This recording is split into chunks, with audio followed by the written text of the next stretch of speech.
ಭಾರತಕ್ಕೆ ಹೊರಟಿದ್ದ cargo ship ಮೇಲೆ ಇರಾನ್ ದಾಳಿ ನಡೆಸಿದೆ. ಹಾರ್ಮೋಸ್ ಜಲಸಂಧಿಯ ಓಮನ್ ಸಮೀಪ ಭಾರತಕ್ಕೆ ಹೊರಟಿದ್ದ ಥೈಲ್ಯಾಂಡ್ನ ಹಡಗಿನ ಮೇಲೆ ದಾಳಿ ನಡೆಸಿದ್ದು, ದಾಳಿಯಿಂದಾಗಿ ಹಾರ್ಮೋಸ್ ಜಲಸಂಧಿಯಲ್ಲೇ ಹಡಗು ಸಿಲುಕಿಕೊಂಡಿದೆ.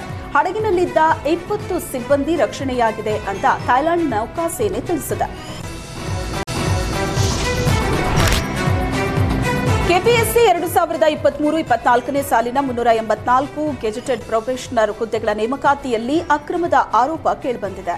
ಒಂದೇ ಪರೀಕ್ಷಾ ಕೊಠಡಿಯ 11 ಅಭ್ಯರ್ಥಿಗಳು ಉತ್ತೀರ್ಣರಾಗಿದ್ದು, ದೊಡ್ಡ ಮಟ್ಟದ ಅಕ್ರಮ ನಡೆದಿದೆ ಅಂತ ಹೇಳಲಾಗಿತ್ತು. ಈ ಬಗ್ಗೆ ಉದ್ಯೋಗ ಆಕಾಂಕ್ಷಿಗಳು, ವಿದ್ಯಾರ್ಥಿ ಸಂಘಟನೆಗಳಿಂದ ರಾಜ್ಯಪಾಲರಿಗೆ ದೂರು ನೀಡಲಾಗಿದೆ.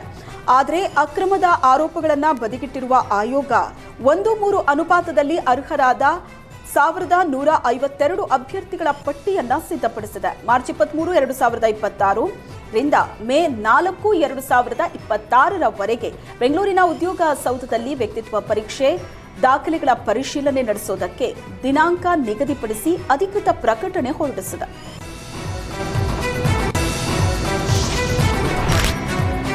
ಚಲಿಸುತ್ತಿದ್ದ ಬೈಕ್ನಲ್ಲಿ ಏಕಾಏಕಿ ಬೆಂಕಿ ಹೊತ್ಕೊಂಡು ಘಟನೆ ಹಾಸನದ ಎನ್ಆರ್ ವೃತ್ತದಲ್ಲಿ ನಡೆದಿದೆ. ಬೆಂಕಿ ಕಾಣಿಸಿಕೊಂಡ ಬೆನ್ನಲ್ಲೇ ಬೈಕ್ ಸವಾರ ಜಿಗಿದು ಪ್ರಾಣ ಉಳಿಸಿಕೊಂಡಿದ್ದಾನೆ. ಬೆಂಕಿಯಲ್ಲಿ ಹೊತ್ತಿ ಉರಿದ ಬೈಕ್ ಸಂಪೂರ್ಣ ಸುಟ್ಟು ಕರಕಲಾಗಿದೆ.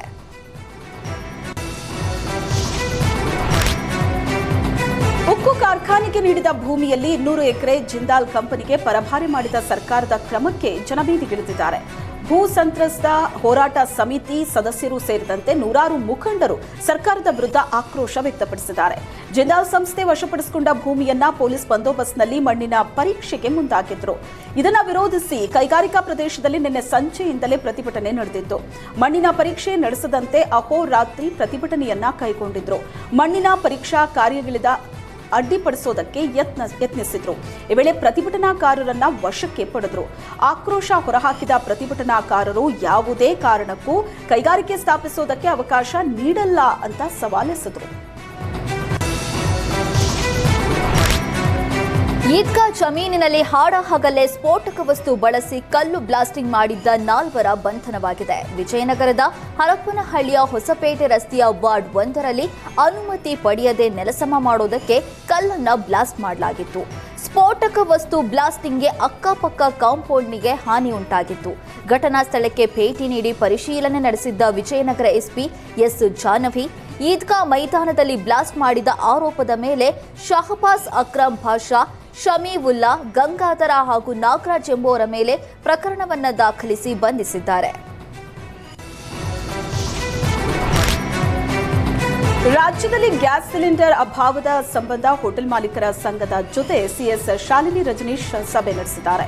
ಹೋಟೆಲ್ ಮಾಲೀಕರು, ಪೊಲೀಸ್ ಕಮಿಷನರ್ ಅನಿಲ ಸರಬರಾಜು ಕಂಪನಿಗಳ ಉಪಸ್ಥಿತಿಯಲ್ಲಿ ನಡೆದ ಈ ಸಭೆಯಲ್ಲಿ ಸಿಎಸ್ ಶಾಲಿನಿ ರಜನೀಶ್ ಕೆಲ ಸೂಚನೆ ನೀಡಿದ್ದಾರೆ. ಈ ಸಭೆಯಲ್ಲಿ ಹೋಟೆಲ್ ಮಾಲೀಕರು ಸಿಲಿಂಡರ್ನಲ್ಲಿ 50% ರಿಸರ್ವ್ ಮಾಡಿ ತಮಗೆ ಕೊಡೋದಕ್ಕೆ ಮನವಿ ಮಾಡಿದ್ದಾರೆ. ಇದಕ್ಕೆ ಪ್ರತಿಕ್ರಿಯೆ ನೀಡಿರೋ ಸಿಎಸ್ ಶಾಲಿನಿ ರಜನೀಶ್ ಪರಿಶೀಲಿಸುವ ಭರವಸೆಯನ್ನ ನೀಡಿದ್ದಾರೆ. ಗೊಂದಲದ ಪರಿಹಾರಕ್ಕಾಗಿ ಹೆಚ್ಚುವರಿ ಸಿಲಿಂಡರ್ ಖರೀದಿಸದಂತೆ ಹೋಟೆಲ್ಗಳಿಗೆ ಸೂಚನೆ ನೀಡಿದ್ದಾರೆ. ಇದೇ ವೇಳೆ ಆಸ್ಪತ್ರೆ, ಪಿಜಿಗಳಿಗೆ ಗ್ಯಾಸ್ ಕೊರತೆ ಆಗದಂತೆ ಕ್ರಮ ವಹಿಸಬೇಕು ಎಂದಿರುವ ರಜನೀಶ್, ಕಾಳಸಂತೆಯಲ್ಲಿ ಮಾರಾಟ, ಹೆಚ್ಚುವರಿ ಸಂಗ್ರಹ ಆಗದ ರೀತಿಯಲ್ಲಿ ತಡೆಯುವತ್ತ ಗಮನ ಹರಿಸೋದಕ್ಕೆ ಪೊಲೀಸ್ ಅಧಿಕಾರಿಗಳಿಗೆ ಸೂಚಿಸಿದ್ದಾರೆ. ಆಹಾರ ಇಲಾಖೆಯ ಮೂಲಕ ಹೆಲ್ಪ್ಲೈನ್ ಆರಂಭಿಸಲು ಅಧಿಕಾರಿಗಳಿಗೆ ಸೂಚನೆ ಕೊಟ್ಟಿದ್ದಾರೆ.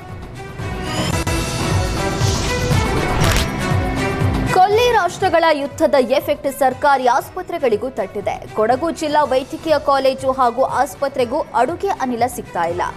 ಒಂದು ದಿನಕ್ಕಾಗುವಷ್ಟು ಅಡುಗೆ ಅನಿಲ ಇದ್ದು, ನಾಳೆಯ ಒಳಗೆ ಗ್ಯಾಸ್ ಸಿಗದಿದ್ದಲ್ಲಿ ಆಸ್ಪತ್ರೆಯ ಒಳ ರೋಗಿಗಳಿಗೂ ಸಂಕಷ್ಟ ಎದುರಾಗಲಿದೆ. ನಿತ್ಯ 350ರಿಂದ 400 ಒಳ ರೋಗಿಗಳಿಗೆ ಊಟ ತಯಾರಿಸಲಾಗುತ್ತೆ. ಸಿಲಿಂಡರ್ ಖಾಲಿ ಆಗುವ ಆತಂಕದಲ್ಲೇ ಸಿಬ್ಬಂದಿ ಅಡುಗೆ ತಯಾರಿಸುತ್ತಿದ್ದಾರೆ.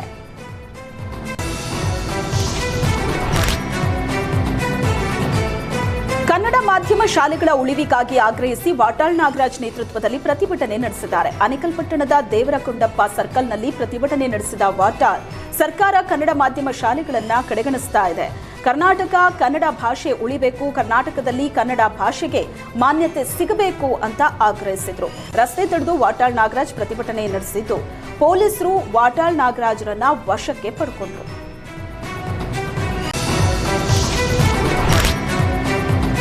ಮಧ್ಯಪ್ರಾಚ್ಯ ಸಂಘರ್ಷದಿಂದಾಗಿ ವಾಣಿಜ್ಯ ಬಳಕೆಯ ಎಲ್ಪಿಜಿ ಕೊರತೆಯ ಬಿಸಿ ಆತಿಥ್ಯ ವಲಯಕ್ಕೂ ತಟ್ಟಿದ್ದು, ಒಂದು ವೇಳೆ ಅಡುಗೆ ಅನಿಲ ಪೂರೈಕೆ ಸಹಜ ಸ್ಥಿತಿಗೆ ಬಾರದೇ ಇದ್ದಲ್ಲಿ ಒಂದೇ ದಿನಗಳಲ್ಲಿ ಹೋಟೆಲ್ ರೆಸ್ಟೋರೆಂಟ್ಗಳನ್ನು ಮುಚ್ಚುವ ಸ್ಥಿತಿಯಲ್ಲಿ ಕರ್ನಾಟಕ ಮಾತ್ರವಲ್ಲ, ದೇಶದ ಮಹಾನಗರಗಳಾದ ಮುಂಬೈ, ದೆಹಲಿ, ಚೆನ್ನೈ, ಕೋಲ್ಕತ್ತಾ, ಲಕ್ನೋ, ಹೈದರಾಬಾದ್ ಮತ್ತಿತರ ಮಹಾನಗರಗಳ ಹೋಟೆಲ್ಗಳಿಗೂ ತಟ್ಟಿದೆ.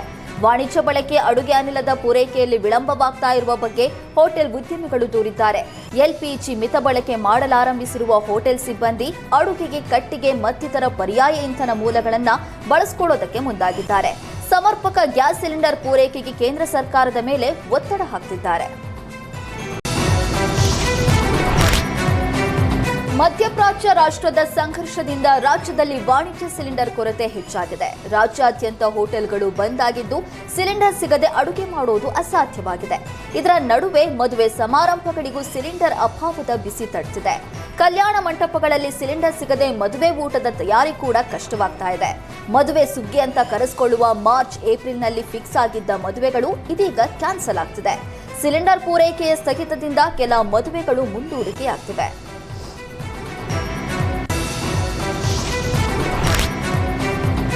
ಬೆಂಗಳೂರಿನಲ್ಲಿ ಸಿಲಿಂಡರ್ ಪೂರೈಕೆ ವ್ಯತ್ಯಯದಿಂದ ಈಗಾಗಲೇ ಹಲವು ಹೋಟೆಲ್ ಬಾಗಿಲು ಮುಚ್ಚಿದೆ. ಸಿಲಿಂಡರ್ ಕೊರತೆಗೆ ಸಿಟ್ಟಿಗೆದ್ದ ಹೋಟೆಲ್ ಮಾಲೀಕರು ಪ್ರತಿಭಟನೆಗಿಳಿದಿದ್ದಾರೆ. ಖಾಲಿ ಸಿಲಿಂಡರ್ಗಳನ್ನು ಹೊರಗಡೆ ಇಟ್ಟು ಹೋಟೆಲ್ ಮಾಲೀಕರು ಪ್ರತಿಭಟನೆ ನಡೆಸಿದ್ದಾರೆ. ಗಾಂಧಿನಗರದ ರಸಪಾಕ ಹೋಟೆಲ್ನ ಸಿಬ್ಬಂದಿ ಹಾಗೂ ಮಾಲೀಕರು ಖಾಲಿ ಸಿಲಿಂಡರ್ಗಳನ್ನು ಹೊರಗಡೆ ಇಟ್ಟು ಪ್ರತಿಭಟನೆ ನಡೆಸಿದ್ದಾರೆ. ಎಲ್ಪಿಜಿ ಬಿಕ್ಕಟ್ಟು ನಿಲ್ಲಿಸಿ, ಹೋಟೆಲ್ ಉದ್ಯಮವನ್ನ ಉಳಿಸಿ ಅಂತ ಪೋಸ್ಟರ್ ಹಿಡಿದು ಆಕ್ರೋಶ ಹೊರಹಾಕಿದ್ರು. ಅಲ್ಲದೆ ಸಿಎಂ ಡಿಸಿಎಂ ಮಧ್ಯಪ್ರವೇಶಿಸಿ ಆದಷ್ಟು ಬೇಗ ಈ ಬಿಕ್ಕಟ್ಟನ್ನ ಬಗೆಹರಿಸಬೇಕು ಅಂತ ಹೋಟೆಲ್ ಸಿಬ್ಬಂದಿ ಆಗ್ರಹಿಸಿದ್ದಾರೆ.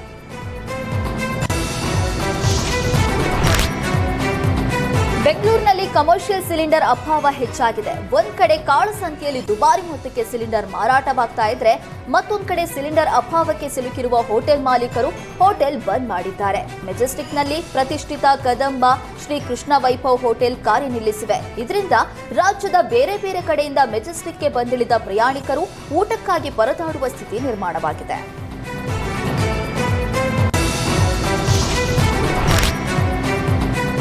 ಬೆಂಗಳೂರಿನ ಪ್ರತಿಷ್ಠಿತ ವಿದ್ಯಾರ್ಥಿ ಭವನ್ ಹೋಟೆಲ್ಗೂ ಯುದ್ಧದ ಬಿಸಿ ತಟ್ಟಿದೆ. ಎಲ್ಪಿಜಿ ಸಿಲಿಂಡರ್ ಕೊರತೆ ಹಿನ್ನೆಲೆ ವಿದ್ಯಾರ್ಥಿ ಭವನದ ಗ್ರಾಹಕರ ಸೀಟ್ 40ಕ್ಕೆ ಕಡಿತಗೊಳಿಸಲಾಗಿದೆ. ಇಂದು ಬೆಳಗ್ಗೆಯಿಂದ 4 ಹೆಂಚಿನ ಬದಲಾಗಿ ಒಂದೇ ಹೆಂಚಿನಲ್ಲಿ ದೋಸೆ ತಯಾರಿಸಲಾಗುತ್ತದೆ. ಇಂದು ಸಿಲಿಂಡರ್ ಸಿಗದೇ ಇದ್ರೆ ಹೋಟೆಲ್ ವಿದ್ಯಾರ್ಥಿ ಭವನ್ ಸಂಪೂರ್ಣ ಬಂದ್ ಆಗೋ ಸ್ಥಿತಿ ಎದುರಾಗಿದೆ.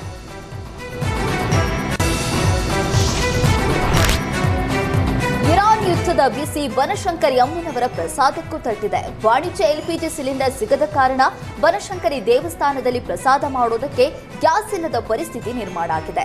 ಪ್ರತಿದಿನ 3,000ದಿಂದ 4,000 ಜನರಿಗೆ ಪ್ರಸಾದ ವಿತರಣೆ ಮಾಡಿದ್ರೆ, ಶುಕ್ರವಾರ ಹಾಗೂ ಮಂಗಳವಾರ 4ರಿಂದ 5,000 ಭಕ್ತಾದಿಗಳಿಗೆ ಪ್ರಸಾದ ವಿತರಣೆ ಮಾಡಲಾಗ್ತಿತ್ತು. ಪ್ರತಿದಿನ ಭಕ್ತಾದಿಗಳಿಗೆ ಪ್ರಸಾದ ಸಿದ್ಧತೆ ಮಾಡೋದಕ್ಕೆ 1ರಿಂದ 2 ಕಮರ್ಷಿಯಲ್ ಗ್ಯಾಸ್ ಬೇಕಾಗುತ್ತೆ. ನಮ್ಮ ಬಳಿ ಸದ್ಯ 4 ಗ್ಯಾಸ್ ಬಾಕಿ ಇದ್ದು, ಇಂದು ಹಾಗೂ ನಾಳೆ ಸಂಜೆವರೆಗೂ ನಿರ್ವಹಣೆ ಮಾಡಬಹುದು. ಒಂದ್ ವೇಳೆ ಸಿಲಿಂಡರ್ ಸಿಗದೇ ಇದ್ರೆ ಶುಕ್ರವಾರದಿಂದ ಭಕ್ತಾದಿಗಳಿಗೆ ಪ್ರಸಾದ ನೀಡೋದನ್ನ ನಿಲ್ಲಿಸಬೇಕಾಗುತ್ತೆ ಅಂತ ದೇವಸ್ಥಾನ ಆಡಳಿತ ಮಂಡಳಿ ತಿಳಿಸಿದೆ.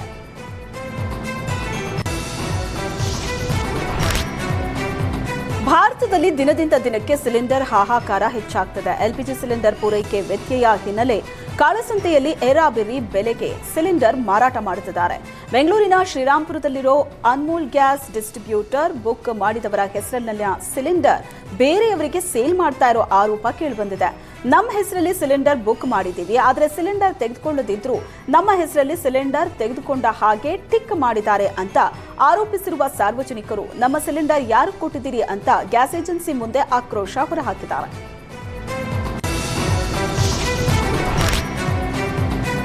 ಇರಾನ್, ಇಸ್ರೇಲ್, ಅಮೆರಿಕದ ನಡುವೆ ಯುದ್ಧದ ತೀವ್ರತೆ ದಿನದಿಂದ ದಿನಕ್ಕೆ ಹೆಚ್ಚಾಗ್ತಾನೇ ಇದೆ. ಇದರ ಎಫೆಕ್ಟ್ ಭಾರತಕ್ಕೂ ತಟ್ಟಿದೆ. ಆಟೋ ಗ್ಯಾಸ್ ದರ ದಿಢೀರ್ ಹೆಚ್ಚಳವಾಗಿ ಆಟೋ ಚಾಲಕರು ಪರದಾಡುವಂತಾಗಿದೆ.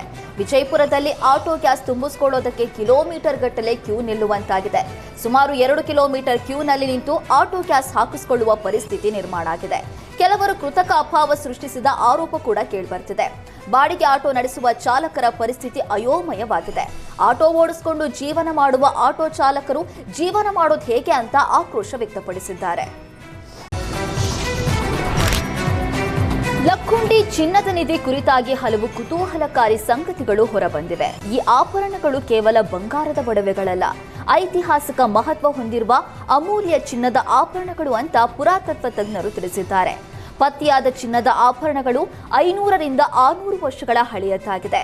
ಕಲ್ಯಾಣ ಚಾಲುಕ್ಯರು ವಿಜಯನಗರ ಸಾಮ್ರಾಜ್ಯ ಕಾಲದ ಕಲೆ ಹಾಗೂ ಸಂಸ್ಕೃತಿಯನ್ನ ಪ್ರತಿಬಿಂಬಿಸ್ತಾ ಇವೆ ಅಂತ ತಿಳಿಸಿದ್ದಾರೆ.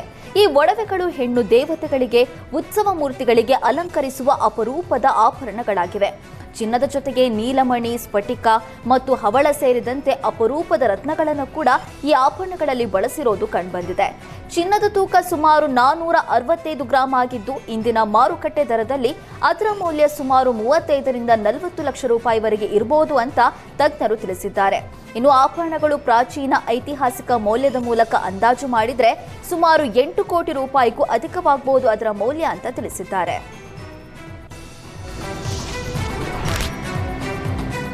ಬಳ್ಳಾರಿಯ ಶ್ರೀ ಕೃಷ್ಣದೇವರಾಯ ವಿವಿಯ ಎಡವಟ್ಟಿಗೆ ವಿದ್ಯಾರ್ಥಿಗಳ ಪರದಾಟ ನಡೆಸುವ ಸ್ಥಿತಿ ನಿರ್ಮಾಣ ಆಗಿದೆ.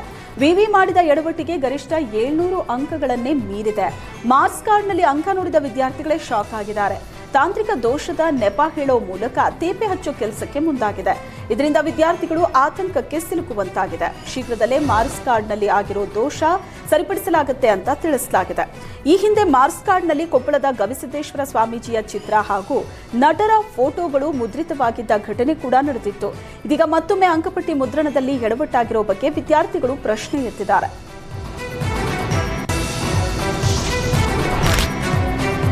ಜೊಲ್ಲೆ ಗ್ರೂಪ್ ಹಾಗೂ ಹಾಲಸಿದ್ದನಾಥ ಸಕ್ಕರೆ ಕಾರ್ಖಾನೆ ಮತ್ತು ಬೀರೇಶ್ವರ ಕೋಆಪರೇಟಿವ್ ಸೊಸೈಟಿ ವತಿಯಿಂದ ಬೆಳಗಾವಿ ಜಿಲ್ಲೆಯ ನಿಪ್ಪಾಣಿ ತಾಲೂಕಿನ ಬೇನಾಡಿ ಗ್ರಾಮದ ಹೊರವಲಯದಲ್ಲಿ ಭವ್ಯ ಎತ್ತಿನ ಗಾಡಿ ಶರ್ಯತ್ತು ಆಯೋಜನೆ ಮಾಡಲಾಗಿತ್ತು.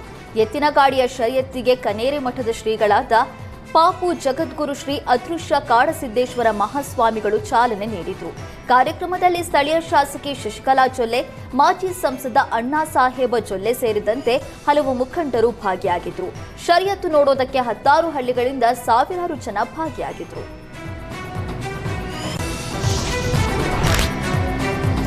ಒಳ ಮೀಸಲಾತಿಗಾಗಿ ಆಗ್ರಹಿಸಿ ರಾಯಚೂರು ಬಂದ್ ಹಮ್ಮಿಕೊಳ್ಳಲಾಗಿದೆ. ಪ್ರತಿಭಟನೆಯ ವೇಳೆ ಯುವಕನೋರ್ವ ಅಂಬೇಡ್ಕರ್ ಸರ್ಕಲ್ ಬಳಿ ಪೆಟ್ರೋಲ್ ಸುರಿಕೊಂಡು ಆತ್ಮಹತ್ಯೆಗೆ ಯತ್ನಿಸಿದ ಘಟನೆ ನಡೆದಿದೆ. ಈ ವೇಳೆ ಯುವಕನ ಕೈಯಲ್ಲಿದ್ದ ಪೆಟ್ರೋಲ್ ಬಾಟಲ್ನ ಕಸಿದುಕೊಂಡ ಪೊಲೀಸರು ಕೂಡಲೇ ಯುವಕನನ್ನ ರಕ್ಷಿಸಿ ಆಸ್ಪತ್ರೆಗೆ ಸಾಗಿಸಿದ್ದಾರೆ. ಶಾಲಾ ಮಕ್ಕಳ ಮಧ್ಯಾಹ್ನದ ಬಿಸಿಯೂಟಕ್ಕೂ ಇಸ್ರೇಲ್, ಅಮೆರಿಕ, ಇರಾನ್ ಯುದ್ಧದ ಬಿಸಿ ತಟ್ಟಿದೆ. ಗ್ಯಾಸ್ ಸಿಲಿಂಡರ್ ಸಿಗದ ಪರಿಣಾಮ ಸೌದೆ ಒಲೆಯಲ್ಲಿ ಬಿಸಿಯೂಟ ತಯಾರಿಸಿದ ಘಟನೆ ಚಾಮರಾಜನಗರದ ಕಾಕಲವಾಡಿ ಪ್ರೌಢಶಾಲೆಯಲ್ಲಿ ನಡೆದಿದೆ. ಕಳೆದ 3 ದಿನಗಳಿಂದ ಗ್ಯಾಸ್ ಸಿಗದೇ ಇರುವ ಕಾರಣ ಸೌದೆ ಒಲೆಯಲ್ಲೇ ಬಿಸಿಯೂಟ ತಯಾರಿಸಿದ್ದಾರೆ.